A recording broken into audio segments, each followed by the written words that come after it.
DJ Mix by Ranjit Govardhanga.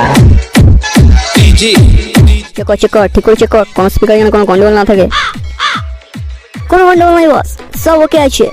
আরেকবার check কর, কালকের ছাঁচড়াপাড়ার কম্পিটিশনটা আমাদের যে কোনো উপায়ে জিততেই হবে।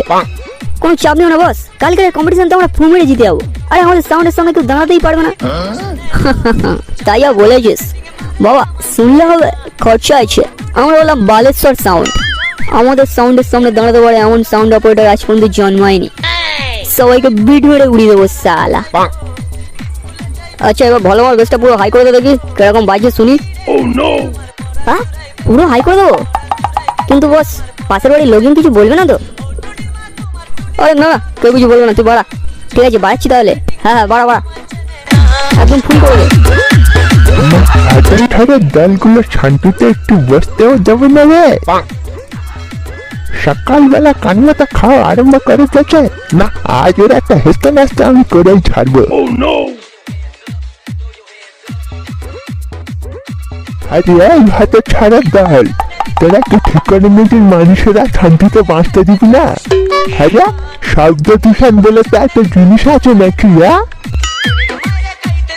রাত দিন কানের কাছে কি বাল চালিয়ে রেখেছিস, তার না আছে কোনো সুর, না আছে কোনো ছন্দ, শুধু বোমপাড়ার মতো দুম গাম করে আওয়াজ হয়ে চলেছে। আরে বলি এইটা কোনো গান হচ্ছে?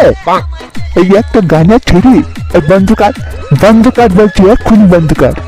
আরে ও দাদু, বড় বড় সাথে চেঁচামেচি করলে শরীর খারাপ করবে। আরে আমাদের কালকে ছাঁচড়াপাড়ার সাথে কম্পিটিশন আছে, তার সাউন্ডটা একটু জোরে দিয়ে চেক করছি। কারণ কালকের ছাঁচড়াপাড়ার সাথে কম্পিটিশনটা আমাদের যে কোনো উপায় জিততেই হবে। কালকের কম্পিটিশনটা হেরে গেলে আমরা বাইরে মুখ দেখাতে পারবো না, আমাদের মান সম্মান সব ধুলোই পড়ে গড়াগড়ি খাবে। আর নিকুচি করাচ্ছে তোর মান সম্মানের। বাকি বাজানোটা আমার কম্পিটিশন, বক্স বাজানো মন্দির কানমাইতে খাওয়ার কম্পিটিশন, আর নিকুচি করাচ্ছে তো কম্পিটিশন। বন্ধ কর বলছি এক্ষুনি। তুই বন্ধ করবি না আমি গিয়ে তোর বাক্সের উপর নিতে দেবো? আরে কি মুশকিল। ও দাদু এই দাঁড়া, আমার মাথায় একটা প্ল্যান আসছে। এই প্ল্যানটা কাজে লাগালে আমরাও ফুল ভলিউম দিয়ে সাউন্ড চেক করতে পারবো, অথবা তোমার কানে কোনো সাউন্ড যাবে না। কি বলছিস রে ওরা? আমরা এদিকে ফুল ভলিউম দিয়ে চেক করবো, অথচ দাদুর কানে কোনো আওয়াজ যাবে না? সে আর কি করে সম্ভব? সম্ভব, বুদ্ধি থাকলে সব সম্ভব। তুমি দেখো না আমি শুধু কি করি। এই দাদু তুমি ঝপ করে এদিকে আসো দেখি। কে তুই মাধ্যমিকে 3 বছর ফেল করেছিস, তোর মাথায় আবার প্ল্যান এসেছে? আরে দাদু আমি আর আগের মতো মাথা মোটা নেই, আমার মাথা খুলে গেছে, তাই তো বলছে পাস করেছি। হঠাৎ ছাড়া বই দেখে অনলাইনে পরীক্ষা দেয়, আমার ডায়লগ দিচ্ছি আমি পাস করি, মারবো লাঠের বাজি। এই দেখ বেশি বকাস না, আমার কি প্ল্যান হচ্ছে তাড়াতাড়ি বল। আর তোর এই প্ল্যান যদি না কাজ করেছে, তোদের এই বক্স তো বন্ধ করবো, উপরন্তু তোরা দুজনে আমার এই লাঠির বাড়ি মারে খাবি। আরে কাজ করে দেবো না, তুমি কি বল, কাজ করে দেবো না, 100% কাজ করবে। আর তুমি শুধু এখানে এসো না, তারপরে দেখো না কি হয়। হ্যাঁ আসলাম, এবার হ্যাঁ এবার বল 1 2 3। এই কেন 1 2 3 বলবো কেন? 1 2 3 বললে কি হবে? আরে যেটা বলতে বলছি বলো না, এত প্রশ্ন করলে হয়? আচ্ছা ঠিক আছে, 1 2 3।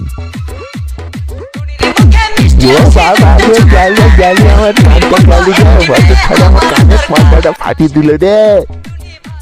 আরে দাদু চাপ নিও না, তোমার কানে পর্দা ফাটেনি, শুধু কিছুক্ষণের জন্য তালা ধরে গেছে। আর যতক্ষণ তোমার কানে তালা ধরে থাকবে ততক্ষণের মধ্যে আমাদের সাউন্ড চেকিংও হয়ে যাবে, অথচ তোমার কানে কোনো আওয়াজ যাবে না। কেমন বুদ্ধিটা ভালো বার করিনি? ও তোমার তো আবার বলাই বেকার, তুমি তো আবার এখন কিছু শুনতেই পাচ্ছ না। কই গুরু কেমন দিলাম? ইয়ে সালা, গুরু কোথায় গেল? ও বুঝেছি, গুরু বলে খুশি আমার জন্য কোল্ড ড্রিঙ্কস নিয়ে এসে গেছে। বুড়ো বয়সে ভূমিতে যাবে, বুড়ো বয়সে করে ঠাকুরের একটু নাম কীর্তন করবে, তা না এ তো বাচ্চা ছেলেদের পিছনে লাগছে। আমি বুড়া, আমার ভেঙে চাপেছে। কি তুমি সব শুনতে পাচ্ছ? আমি তো সব শুনতে পাচ্ছি, কিন্তু ব্ল্যাটার ছেলে তুই এবার আর কিছু শুনতে পাবি না।